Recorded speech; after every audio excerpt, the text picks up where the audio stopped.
Assalamualaikum warahmatullahi wabarakatuh. Berjumpa kembali dengan saya pada mata kuliah Rekayasa Energi Terbarukan APE 616311. Kali ini saya akan membahas mengenai konversi energi biomasa selanjutnya, yaitu torefaksi. Tujuannya adalah untuk mengetahui konversi biomasa melalui proses torefaksi.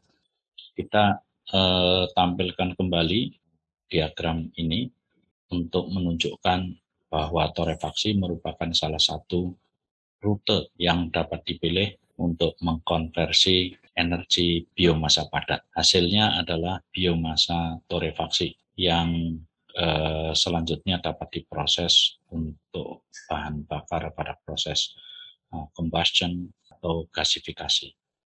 Nah, pada video sebelumnya kita sudah sampaikan bahwa densifikasi biomasa itu merupakan salah satu proses untuk meningkatkan densitas dari biomasa untuk menghasilkan pelet. Dan ini adalah salah satu contoh pelet yang kita peroleh. Jadi ini pelet dari bahan baku TKKS, dan di gambar A itu adalah pelet yang baru dan gambar B adalah pelet dengan penekanan sampai 55 megapascal dan C sampai 90 megapascal.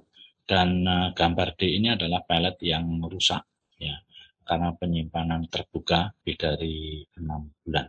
Jadi densifikasi menjadi pelet saja itu masih belum menyelesaikan masalah semuanya, terutama dalam proses penyimpanan. Kalau proses penyimpanannya kurang bagus, maka pelet itu juga akan mengalami kerusakan. Nah, salah satu cara yang bisa diupayakan untuk mengatasi ini adalah melakukan torefaksi biomasa. Apa itu torefaksi? Torefaksi itu adalah proses termal pada suhu antara 200 sampai 350 dalam kondisi anaerob dengan heating rate yang rendah dan waktu tinggal yang cukup lama antara 30 menit sampai 2 jam. Tetapi waktu ini sebetulnya merupakan kombinasi dari suhu. Jadi kalau suhunya tinggi, waktunya bisa diturunkan. Kalau suhunya rendah, waktunya bisa dinaikkan. Dalam penelitian kami di lab, itu kami menggunakan waktu sampai 20 menit itu sudah cukup dengan suhu 300 derajat Celcius, dan kita torefaksi biomasa itu satu biomasa saja. Tapi kalau biomasanya diproses secara ruah, jadi biomasa dalam banyak biomasa kemudian disatukan, dijadikan satu, kemudian diproses, mungkin memerlukan waktu lebih lama. Nah, proses torefaksi ini sesungguhnya merupakan proses dekomposisi hemiselulosa, selulosa, dan lignin. Produk dari proses torefaksi itu 80% terdiri dari produk padat, yaitu biomasa torefaksi dan abu. Kemudian 15% produk cair terdiri dari air, kemudian asam organik, lemak, kemudian 5% gas, CO2, CO, CH4, H2, kemudian hidrokarbon. Produk utama yang diinginkan dari proses torefaksi adalah bahan bakar padat yang menyerupai batu bara dengan karakteristik lebih baik daripada biomasa asalnya. Biomasa padat ini kita namakan dengan biomasa yang sudah ditorefaksi atau biomasa torefaksi. Torefaksi itu dapat mengatasi beberapa masalah biomasa. Yang pertama adalah nilai kalori, itu bisa ditingkatkan, kemudian asap, yang kita tahu bahwa proses pembakaran biomasa akan menghasilkan asap. Setelah ditorefaksi, itu proses pembakaran biasanya akan menjadi lebih efisien dan asapnya menjadi sangat jauh berkurang. Ya, mengapa? Karena pada proses torefaksi itu bagian-bagian volatil dari biomasa itu sudah teruapkan. Kemudian yang sangat penting dari proses torefaksi ini adalah meningkatkan hidrofobisitas dari biomasa. Hidrofobi itu adalah sifat takut air. Jadi biomasa menjadi tidak mau atau takut dengan air. Boleh dikatakan menjadi water resistant, jadi tahan terhadap air. Ada beberapa istilah torefaksi yang juga bisa ditemui di dalam beberapa literatur. Yang pertama itu adalah roasting. Jadi di gambar sebelah kanan ini kita sajikan itu gambar orang sedang atau proses menyangrai kopi, coffee roasting. Jadi sesungguhnya torefaksi biomasa itu berakar pada proses coffee roasting. Jadi dalam proses roasting kopi atau menyangrai kopi ini, kopi juga masih berbentuk kopi, artinya bentuk biomasanya masih kopi, tidak menjadi arang kopi, nanti akan berbeda. Sehingga taste-nya ya masih taste kopi. Kemudian istilah yang lain adalah high temperature drying, pengeringan pada suhu yang tinggi, atau wood cooking. Kemudian yang lainnya adalah mid pyrolysis, pyrolysis sedang, atau pre-pyrolysis, atau bahkan pre-pyrolysis. Jadi ya, awal pyrolysis. Kemudian istilah yang lain yang bisa ditemui adalah mid thermal treatment atau wood browning, pencoklatan kayu. Jadi ini ada beberapa istilah yang bisa ditemui di dalam literatur dan ini adalah sepadan dengan proses torefaksi. Mungkin kita akan juga memperoleh istilah-istilah lain yang dengan maksud yang sama, yaitu untuk proses torefaksi. Nah, tadi kita katakan bahwa torefaksi merupakan proses termal pada suhu antara 200 sampai 350 derajat dalam kondisi anaerob. Heating rate-nya rendah dan waktu tinggal lama. Nah, proses torefaksi itu adalah proses dekomposisi hemiselulosa, selulosa, dan lignin. Dan gambar di sebelah kanan ini adalah gambar tipikal yang diperoleh dari eksperimen menggunakan TGA, Thermographic Analysis. Dan kita bisa melihat di sini ada beberapa jenis bahan yang dihasilkan dari proses analisa menggunakan termografi metrik. Ada selulose, ada lignin, kemudian ada lignin kayu, kemudian ada kayu, dan ada hemiselulose. Ini untuk memperlihatkan kepada kita watak dari masing-masing komponen penyusun biomasa ini dalam perlakuan termal. Pada sumbu Y itu adalah perubahan berat dan pada sumbu X adalah suhu proses. Kita lihat bahwa sampai suhu 200 derajat Celcius, praktis biomasa ini tidak mengalami perubahan berat yang berarti. Ada penurunan sedikit ya, terjadi proses pengeringan. Beberapa jenis komponen, jadi hemiselulose dan lignin itu sebetulnya sudah melalui terdekomposisi di daerah ini. Tetapi kita bisa perhatikan bahwa dekomposisi yang hebat itu terjadi pada hemiselulose. Kita lihat bahwa dari suhu 200 sampai 350 derajat Celcius praktis terjadi dekomposisi hemiselulose yang sangat signifikan. Sedangkan komponen lain ya misalnya lignin dan selulose itu juga mengalami dekomposisi tetapi dalam derajat yang lebih rendah dibandingkan hemiselulose. Nah, oleh karena itu biasanya biomasa yang dihasilkan dari proses torefaksi ini itu akan memiliki kandungan lignin yang meningkat. Karena apa? Karena komponen hemiselulosenya itu turun jauh sehingga proporsi ligninnya menjadi naik. Nah, gambar berikut ini menunjukkan hubungan antara waktu, suhu, kadar air, massa produk, dan kebutuhan panas pada proses torefaksi. Jadi di sumbu X ini adalah waktu atau waktu proses torefaksi dan di sumbu Y ini adalah komponen-komponen, ada beberapa komponen variabel, ada beberapa variabel diantaranya adalah suhu dari biomasa, kemudian kadar air, kemudian perubahan massa dari biomasa itu sendiri dan kebutuhan panas untuk proses torefaksi. Kita bisa melihat di sini bahwa pada suhu antara 100 hingga 200 derajat Celcius, proses yang terjadi dari sini sampai ke sini, itu adalah semuanya adalah proses pengeringan. Jadi dari initial drying, pre-drying, dan post-drying. Tadi saya katakan bahwa komponen hemiselulose dan lignin itu sudah mulai terdekomposisi di suhu sekitaran 200 derajat Celcius. Kemudian antara suhu 200 hingga 300 derajat Celcius di sini itu adalah proses yang terjadi adalah proses torefaksi dan setelah proses torefaksi itu selesai kemudian proses pendinginan.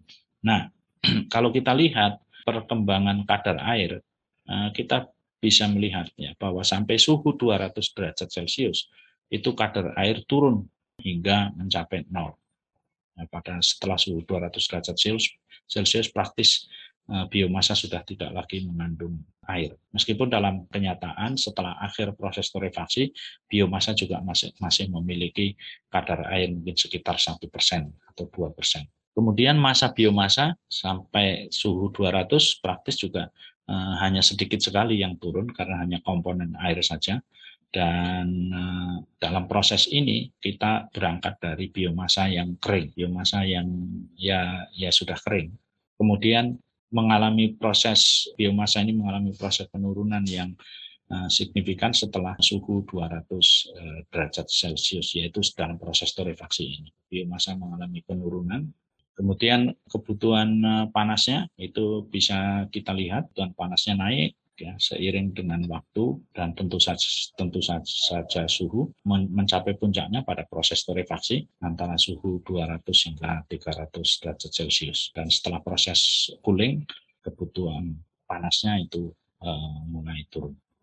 Nah, kalau kita lihat rezim suhu dari proses torefaksi untuk ketiga komponen biomasa, yaitu hemiselulose, lignin, dan selulose, bisa kita lihat di sini, ini paling kiri, gambar paling kiri adalah hemiselulose, lignin, dan selulose. Pada suhu yang rendah, ya, kita perhatikan pada suhu yang rendah terjadi devolatilisasi dan karbonisasi terbatas pada hemiselulose. Pada suhu yang lebih tinggi, dekomposisi hebat terjadi pada hemiselulose menjadi komponen volatil, meninggalkan komponen yang menyerupai arang. Sedangkan lignin dan selulose mengalami devolatilisasi dan karbonisasi yang terbatas. Ya, artinya mereka memerlukan suhu yang lebih tinggi lagi untuk proses devolatilisasi dan karbonisasi yang signifikan. Dan di daerah ini ya, antara 200 sampai 300 itu adalah proses torefaksi. Kami melakukan proses torefaksi di lab itu biasanya pada sekitaran suhu antara 250 sampai 290 dengan waktu antara 10 sampai 30 menit. Nah, jadi tergantung berapa suhunya. Apa yang dihasilkan dari proses torefaksi? Proses torefaksi akan menghasilkan satu biomasa padat yang kita namakan sebagai biomasa torefaksi. Nah, kita bisa lihat, ini adalah gambar pelet dari kayu karet. Gambar yang paling kiri adalah pelet yang tidak mengalami proses. Kemudian berturut-turut di sebelah kanannya itu adalah pelet yang mengalami proses torefaksi dengan derajat yang berbeda-beda. Jadi yang gambar nomor 2 itu adalah pelet kayu karet yang sudah ditorefaksi dan berubah dengan warna coklat muda. Gambar selanjutnya itu berubah menjadi coklat tua, dan gambar yang paling kanan itu menjadi hitam, black pellet. Tetapi ini adalah biomasa, bukan arang. Jadi black pellet ini biomasa, bukan arang, tapi ya hanya biomasa yang sudah ditorefaksi. Jadi tentu saja karakteristiknya akan berbeda dengan biomasa asalnya. Proses torefaksi itu akan merubah komposisi atom dari biomasa. Nah, di dalam gambar ini kita lihat, ini gambar ini menunjukkan rasio atom H terhadap C dan rasio atom O terhadap C dari beberapa jenis biomasa dan batu bara. Kita melihat bahwa di bagian kiri ini adalah batu bara dan arang, batu bara dan arang dengan rasio atom OC itu sampai sekitar 0,1 dan rasio atom Hc itu antara 0,4 sampai 0,8. Sedangkan biomasa pada umumnya itu memiliki rasio atom OC dan rasio atom Hc yang lebih tinggi. Di sini misalnya itu miscanthus ini memiliki rasio atom OC sekitar 0,7 dengan rasio atom Hc itu sekitar 1,5. Nah, oleh karena itu biomasa memiliki nilai energi atau nilai kalori yang lebih rendah dibandingkan dengan batu bara karena rasio atom OC-nya yang proses torefaksi itu akan menurunkan rasio atom OC dan rasio atom Hc dari biomasa. Turun ke kiri, Sehingga biomasa ini akan mendekati karakteristik yang menyerupai batu bara. Paling tidak batu bara muda. Kita bisa lihat di sini ada miskanthus yang ditorefaksi pada suhu 240 selama 10 menit. Sudah menurunkan rasio atom OC dan rasio atom HC. Dan pada suhu 290 selama 60 menit, ya, torefaksi pada suhu 290 selama 60 menit, itu sudah menurunkan rasio OC dari miskanthus menjadi kurang dari 0,4 dan rasio atom HC-nya turun menjadi sekitar 1,1. Penelitian kami menggunakan pelet tandan kosong kelapa sawit, ya, itu berhasil menurunkan rasio atom OC itu hingga 0,5. Kemudian perubahan-perubahan lain yang penting itu adalah meningkatkan heating value atau nilai energi atau nilai kalori dari 15,8 menjadi 17,9. Tentu saja ini peningkatan yang belum optimal. Artinya masih perlu dicari waktu dan suhu torefaksi yang optimal. Pada diagram ini kita bisa lihat dengan jelas bahwa biomasa berada di sebelah kanan yang memiliki rasio atom OC dan rasio atom HC yang besar. Sementara batu bara itu berada di sebelah kiri. Nah, proses torefaksi itu adalah untuk meningkatkan heating value atau nilai kalori dari biomasa. Dengan cara apa? Memperkecil atau menurunkan rasio atom OC dan rasio atom HC. Biomasa yang sudah ditorefaksi itu akan memiliki sifat-sifat yang lebih baik dibandingkan dengan biomasa asalnya. Yang pertama adalah biomasa menjadi hidropobik atau menjadi takut air atau water resistant akibat hancurnya ikatan OH selama proses torefaksi. Karena biomasa menjadi hidropobik, tidak menyerap air, maka aktivitas biologis seperti dekomposisi biologis akibat jamur atau mikroorganisme yang lain itu menjadi sangat rendah. Dan hal ini akan sangat berguna dalam memperpanjang umur simpan. Dan yang paling penting itu adalah menghindari peristiwa self-ignition. Self-ignition ini bisa mengakibatkan terjadinya kecelakaan berupa kebakaran. Tidak banyak terjadi proses ini, tetapi setidaknya di seluruh dunia hingga sekitar tahun 2018-an telah dilaporkan ada sekitar 20 kasus kebakaran yang diakibatkan oleh self-ignition ini di kilang-kilang atau di silo-silo penyimpanan biomasa. Kemudian biomasa menjadi getas. Dan ini sangat berarti karena energi penggilingannya itu menjadi turun mencapai 90%. Jadi biomasa yang sudah ditorefaksi ketika digiling menjadi lebih mudah. Kita hanya memerlukan energi untuk penggilingan 10% saja. Kemudian tadi seperti saya katakan bahwa proses torefaksi ini akan meningkatkan proporsi lignin, meningkat antara 10-15% sehingga memudahkan untuk dibuat menjadi pelet. Kita tahu bahwa lignin dalam proses pembuatan pelet itu akan berperan sebagai perekat alami. Kemudian biomasa juga akan meningkat porositasnya. Nah, dengan demikian biomasa akan menjadi lebih reaktif dan dalam proses pembakaran maupun gasifikasi. Tentu saja densitas energinya menjadi meningkat. Dalam proses torefaksi, massa biomasa akan turun sekitar 30% dan nilai energinya secara keseluruhan itu juga akan turun sekitar 10%. Sehingga densitas energinya akan naik menjadi 1,3%, yaitu berasal dari 90% dibagi 70%. Gambar ini memperlihatkan grainability, jadi besarnya daya atau energi yang diperlukan untuk menggiling biomasa. Nah, kita bisa lihat bahwa kurva yang di atas ini, yang berwarna hijau-hijau ini adalah kurva untuk biomasa yang tidak mengalami torefaksi. Biomasa kering dengan kadar air sekitar 10-13%. Kemudian gambar yang paling bawah yang warnanya coklat dan biru itu adalah biomasa yang sudah diproses dengan torefaksi. Misalnya di sini ada Willow pada 290 derajat 24 menit. Dan kita bisa melihat di sini bahwa kebutuhan energinya untuk proses penggilingan itu hanya sekitar 10%, lebih rendah dari 10%, tergantung dari berapa ukuran partikel yang diinginkan dalam proses penggilingan ini. Dan ini merupakan salah satu keuntungan dari proses torefaksi, terutama ketika biomasa itu akan diproses untuk menjadi padat. Kemudian sifat-sifat yang lainnya adalah bahwa kalau kita memiliki biomasa campuran dari beberapa jenis biomasa, maka produk yang dihasilkan dari proses torefaksi itu akan memiliki sifat yang homogen, baik sifat fisik maupun sifat kimianya. Hal ini akan menguntungkan karena proses pelletisasi dari berbagai jenis biomasa itu cukup dilakukan dengan satu mesin saja.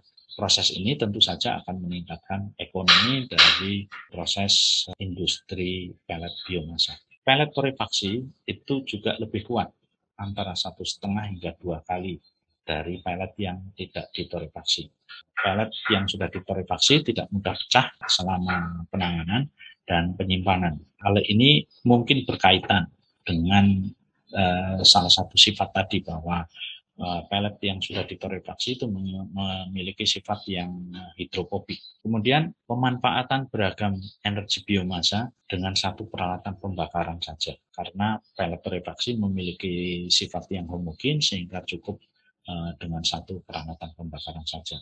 Nah, hal ini tentu akan meningkatkan ketersediaan bahan bakar, reliabilitas suplai, dan menurunkan biaya bahan bakar dan ongkos penanganan dan penyimpanan. Kemudian biomasa akan memiliki rasio OC dan kandungan volatil yang rendah. Hal ini akan mengakibatkan peningkatan efisiensi pembakaran dan gasifikasi dan menghasilkan pembakaran yang tanpa asap. Kami telah menguji beberapa jenis pelet ya, beberapa jenis pelet yang sudah ditorefaksi. Di antaranya adalah pelet dari kayu jabon, pelet dari kayu karet, dan tadi juga pelet dari tandan kosong kelapa sawit. Dan terakhir kami juga melakukan pengujian untuk pelet dari bambu. Dan kita bisa melihat di sini perbedaan pelet yang sudah ditorefaksi dan pelet yang tanpa torefaksi. Di gambar yang baris paling atas ini adalah pelet yang tidak ditorefaksi. Kemudian di gambar tengah ini adalah pelet yang sudah ditorefaksi tetapi hanya sampai pada brown pelet. Kemudian di gambar paling bawah itu adalah pelet torefaksi hingga matang sampai menjadi black pelet. Kita bisa melihat di sini bahwa ketika pelet itu kita rendam di dalam air, dalam hanya waktu 5 menit itu pelet yang tidak ditorefaksi itu sudah hancur. Pelet yang brown ini juga belum kuat, jadi 5 menit, 30 menit ini juga sudah mulai menunjukkan kehancuran. Tetapi black pelet itu lebih tahan, ya, dia tidak rusak meskipun direndam di dalam air sampai 30 menit, bahkan sampai 24 jam. Sampai 24 jam black pelet ini masih tetap utuh. Hanya warna airnya saja yang sudah mulai menguning menunjukkan adanya zat-zat ekstraktif yang masih ada di dalam pelet yang keluar larut di dalam air. Berikut adalah keseimbangan energi dan massa selama proses torefaksi. Jadi pada awalnya kita memiliki biomasa dengan nilai 1, biomasa awal 1, masanya dan energinya juga 1 atau 100%. Nah, selama proses torefaksi itu biomasa itu akan mengalami kehilangan massa sebesar 30%, kurang lebih 30%, tergantung dari proses torefaksinya. Kemudian selain itu juga biomasa akan mengalami kehilangan energi karena sebagian komponen dari biomasanya hilang, maka energinya juga ikut hilang sebesar 0,1 atau 10%.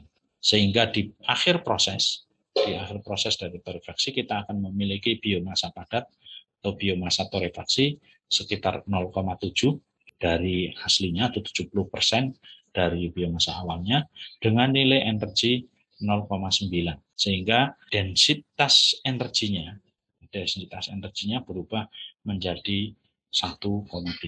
Jadi proses torefaksi ini meningkatkan densitas energi hingga sekitar 30%, yaitu menjadi 1,3. Nah, kami di Universitas Lampung bangga bahwa Kami memiliki satu unit torefaksi skala pilot dengan kapasitas 20 kg per jam sekali proses, dan proses ini memerlukan waktu yang singkat, hanya sekitar 5 menit. Fasilitas ini kita peroleh berkat kerjasama antara Universitas Lampung dengan KIER, Korean Institute of Energy Research, dan kita sudah memanfaatkan fasilitas ini untuk proses-proses torefaksi beberapa jenis pelet seperti tadi saya sampaikan. Jadi ada pelet TKKS, ada pelet bambu, pelet kayu jabon, pelet kayu karet. Ya, kita sudah coba proses torefaksi di sini, dan fasilitas ini sebetulnya terdiri dari ini adalah kombustor untuk menghasilkan panas yang digunakan di dalam proses torefaksi. Dan ini ada kolom di mana kolom ini itu akan mengalirkan pelet dari satu feeder, di sini feeder atau hopper. Pelet akan dialirkan ke dalam kolom, dan pada saat yang sama gas panas dari hasil pembakaran bahan bakar, kita menggunakan LPG untuk penelitian ini, itu dialirkan ke atas. Jadi alirannya adalah counterflow. Itulah sebabnya kita sebut fasilitas ini sebagai counterflow multi-bubble reactor. Jadi aliran pelet ke bawah dipertemukan dengan aliran gas panas yang naik ke atas, dan terjadilah proses torefaksi. Kemudian aliran gas ini terjadi karena adanya ID fan yang akan menarik gas ini supaya mengalir, dan di sini dilengkapi dengan satu siklon untuk memisahkan partikel-partikel padat yang terbawa. Kemudian ada pendingin, kemudian ada juga filter, bed filter yang akan menyaring partikel-partikel debu dan mungkin ya partikel-partikel debu yang berukuran kecil supaya tidak ikut supaya tersaring dan gasnya lebih bersih. Di dalam fasilitas ini kita juga dilengkapi dengan satu control room di mana kita bisa melakukan pengendalian di sini, terutama adalah untuk mengatur berapa suhu prosesnya dan berapa aliran gas yang diinginkan. Karena dalam pengalaman kami itu untuk setiap jenis pelet itu memerlukan kondisi yang berbeda, suhu dan aliran gasnya itu berbeda dari satu jenis pelet ke jenis pelet yang lainnya. Nah, secara skematik ini adalah gambaran dari reaktor torefaksi COM. Nah, kita ada feeder atau hopper di sini yang akan mengalirkan pelet ke dalam kolom, dan pada saat yang sama gas panas dari kombustor ini kemudian dialirkan ke atas, mengalir ke atas, ditarik oleh ID fan di sini, sehingga bertemulah antara aliran gas panas ke atas dan aliran pelet ke bawah. Nah, selama proses bertemunya pelet dengan gas panas itulah terjadi proses torefaksi. Ini adalah inti sebetulnya, inti dari reaktor torefaksi COM itu berada di kolom ini. Dan di dalam kolom ini itu terdapat bubble-bubble yang akan mengatur kecepatan dari pelet itu turun ke bawah. Ini secara teoritis ini bisa bubble-bubble ini sudutnya bisa diatur. Tetapi teknisnya ini memerlukan waktu dan tidak mudah, sehingga kita biasanya tidak merubah ini, tetapi kita mengkombinasikan dengan mengatur laju aliran gas panas saja. Proses ini hanya memakan waktu, resident time-nya itu dari biomasa turun dari hopper atau dari feeder sampai turun di bawah selesai, itu kira-kira waktunya antara 3 sampai 4 menit. Jadi sangat singkat sekali. Jadi ini merupakan satu proses yang sangat cepat, proses torefaksi yang sangat cepat. Torefaksi sebetulnya kalau kita lihat tadi bahwa torefaksi itu kita adopsi dari proses menyangrai kopi, itu sesungguhnya itu adalah teknologi yang sudah sangat lama. Tetapi untuk proses biomasa, peningkatan kualitas biomasa, proses ini masih merupakan proses yang baru dan masih dalam tahap pengembangan.